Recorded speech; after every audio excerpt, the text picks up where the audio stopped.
The true history of the Jewish people and their connection to the land of Israel actually dates back over 4,000 years. God gave the land of Israel to Abraham as an everlasting covenant in approximately 2100 BC, saying in the book of Genesis, "I will give to you and your descendants all of the land of Canaan." And he confirmed that covenant through Abraham's son Isaac and Isaac's son Jacob. The exact dimensions of the land are clarified in the book of Exodus, when God says, "I will fix your boundary from the Red Sea to the Mediterranean Sea to the river Euphrates."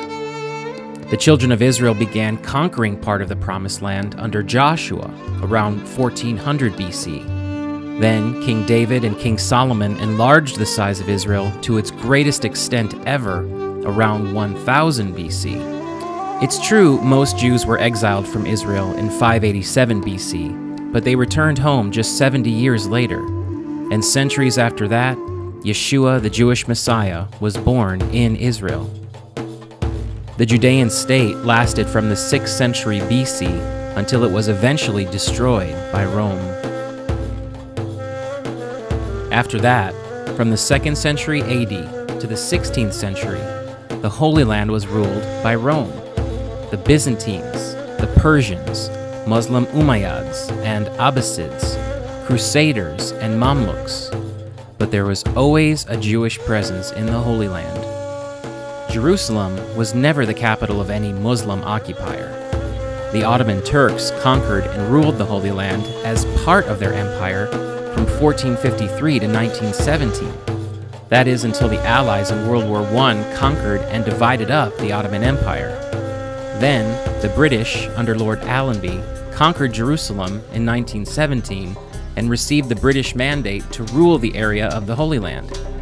That same year, 1917, the British government in the Balfour Declaration declared the Holy Land would be a homeland for the Jewish people.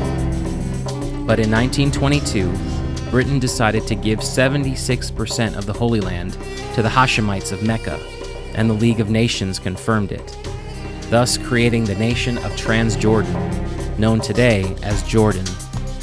This was a betrayal of Britain's promise to the Jewish people. Then, in 1947, the United Nations voted to divide the rest of the Holy Land, that is, the remaining 24% of the original land promised to the Jews. The UN's plan was to divide the tiny sliver between the Jews and the Arabs. In 1948, the Jewish people accepted the UN decision. But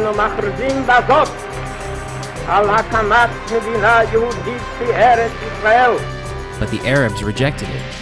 In fact, the very day the Jews formally accepted the UN offer, 5 Arab nations, Egypt, Syria, Jordan, Iraq, and Lebanon, attacked the Jews in Israel.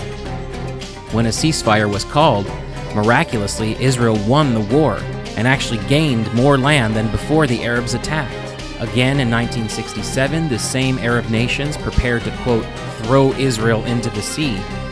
But Israel's preemptive strike saw an Arab defeat, and Israel gained East Jerusalem, the Golan Heights, the West Bank, Gaza, and the Sinai Desert in just 6 days of battle. All of these lands gained were promised to Abraham and his descendants. But in 1982, Israel gave the Sinai Desert to Egypt in return for a peace treaty. Israel also voluntarily evacuated southern Lebanon and Gaza, only to now see Hezbollah and Hamas terrorists take over those territories. Both terrorist groups have just one purpose: to destroy the Jewish nation of Israel.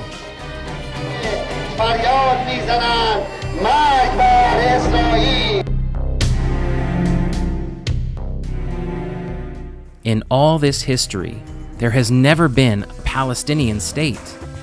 The Islamic people believe the Holy Land belongs to them and claim the Jews have never lived here. Today, Israel is a nation of 6 million Jews and 1.6 million Arabs, and is surrounded by over 1.5 billion Muslims.